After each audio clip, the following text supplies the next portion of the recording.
Kapolres Nunukan dinonaktifkan dari jabatannya usai menganiaya anak buahnya dalam acara Baksos Akabri Peduli.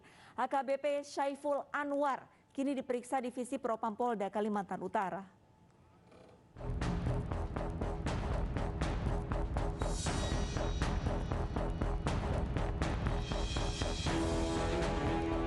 Kapolres Nunukan AKBP Syaiful Anwar terekam kamera pengawas menganiaya anak buahnya Brigadir Sony. Dalam video ini Kapolres terekam dengan leluasa menganiaya bawahan tanpa sedikit pun perlawanan. Peristiwa ini terjadi dalam Baksos Akabri 1999 Peduli di Aula Mapolres Nunukan. Dari pemeriksaan sementara, Kapolres Nunukan mengaku marah kepada anak buahnya karena meninggalkan tanggung jawabnya dan sulit dihubungi saat ada masalah pekerjaan. Buntut viralnya video penganiayaan ini, Kapolres dan anak buahnya diperiksa di Divisi Propam Polda Kaltara. Pada saat Brigadir SL muncul di aula, Kapolres emosi dan memberikan hukuman berupa pemukulan. Rekaman video CCTV diambil Brigadir SL dan diviralkan ke grup WA TIK Polda Kaltara dan grup Leting Bintara. Untuk menjalani pemeriksaan, Kapolda Kalimantan Utara menonaktifkan Kapolres Nunukan AKBP Syaiful dari jabatannya.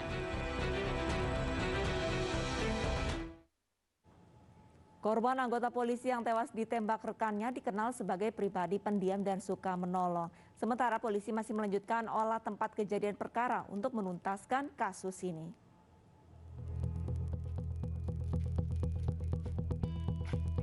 Rumah Bribtu Khairul Tamimi, korban penembakan rekannya di Komplek Perumahan Gria Pesona Madani, masih dijaga personil polisi bersenjata lengkap. Garis polisi masih terpasang di sekitar lokasi kejadian. Tim Inafis Polres Lombok Timur kembali turun melakukan olah TKP untuk menuntaskan kasus ini. Tim menemukan lubang diduga bekas peluru di pintu gerbang rumah korban. Sementara itu korban di mata tetangga dikenal orang baik, pendiam, dan suka menolong. Tetangga sangat terkejut dengan kejadian yang menimpa korban. Beliau menurut saya sosok yang pendiam, baik orangnya. Pernah sesekali saya ada sedikit pembangunan di rumah. Saya kekurangan bata waktu itu, tapi beliau dengan tanpa ragu memberikan saya, silahkan pakai bata ini. Saking baiknya beliau menurut saya. Sebelumnya, jasad Bribtu Khairul Tamimi ditemukan di rumahnya di Kompleks Perumahan Pesona Gria Madani, Lombok Timur. Korban tewas ditembak sejawatnya, Bribka MN, anggota Polsek Wanasaba, menggunakan senjata laras panjang. Pelaku lantas diamankan di Mapolres Lombok Timur beserta sejumlah barang bukti berupa senjata laras panjang, 2 selongsong peluru, ponsel, serta kendaraan dinas pelaku. Polisi masih mendalami kasus ini, termasuk motif pelaku menembak rekan sejawatnya.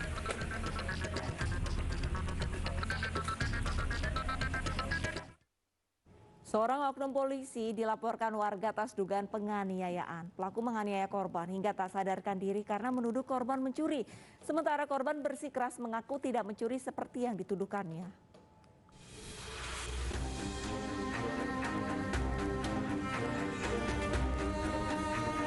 Yohanes G. Masa, warga Dusun Bolawolon, Kecamatan Kewa Pantai mendatangi Mapolres Sika, Nusa Tenggara Timur. Ia melaporkan dugaan penganiayaan yang dilakukan oknum anggota polisi terhadap dirinya ke Propam Polres Sika.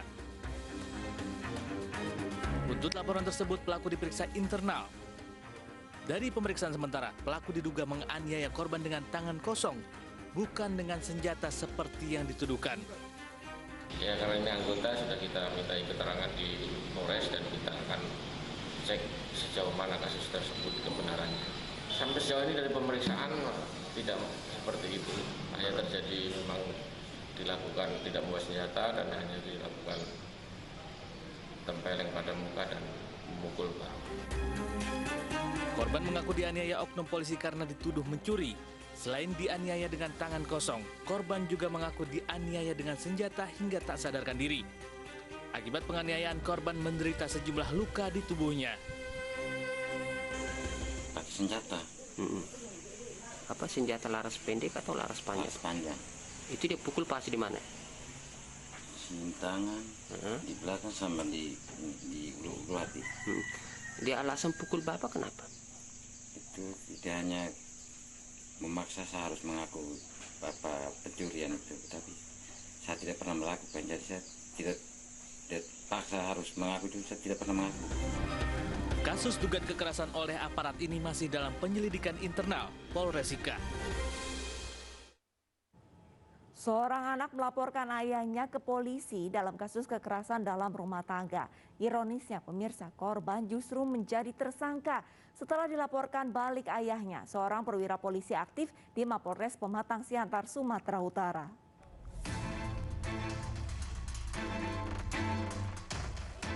MFA 16 tahun warga Siantar Sitalasari, Kota Pematang Siantar mendatangi Lembaga Perlindungan Anak Indonesia LPAI Sumatera Utara. Bersama ibunya, ia mengadukan kasus kekerasan yang menimpa hingga dirawat di rumah sakit. Kepada LPAI, korban juga mengadukan nasibnya karena menjadi tersangka setelah melaporkan ayahnya ke polisi. Iya, sampai dikasih propam, ruangan kasih propam bertemu, di situ dipertemukan sama ayahnya. Temukan sama ayahnya menantang sama kami. Kalau kalian bermain hukum, kami polisi jagonya mengolah-olah hukum. Artinya ayahnya sendiri polisi? Polisi di situ.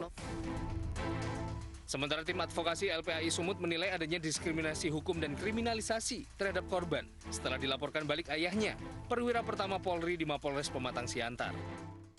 Bagaimana negara mau melindungi kalau aparatur sendiri menyiksa?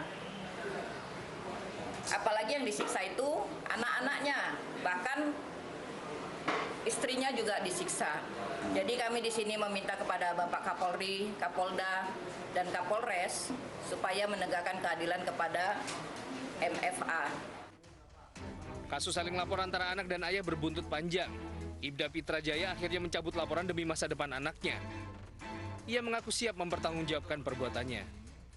Dari hati nurani saya yang paling dalam, bahwasanya Muhammad Faisal Anwar ini adalah anak saya, anak kandung saya.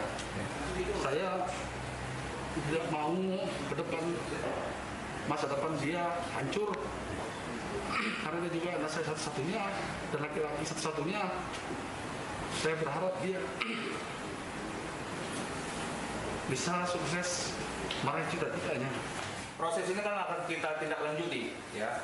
Artinya setelah ini sesuai dengan aturan, ya otomatis nanti anak akan tidak lagi menjadi tersangka. Selain menjadi tersangka KDRT, oknum polisi ini juga akan menghadapi sidang kode etik di Mapolda Sumatera Utara. Dari petugas, seorang wanita bersembunyi di semak-semak saat penggerebekan arena judi Dadu Kodok. Selengkapnya sesaat lagi, tetaplah bersama Realita.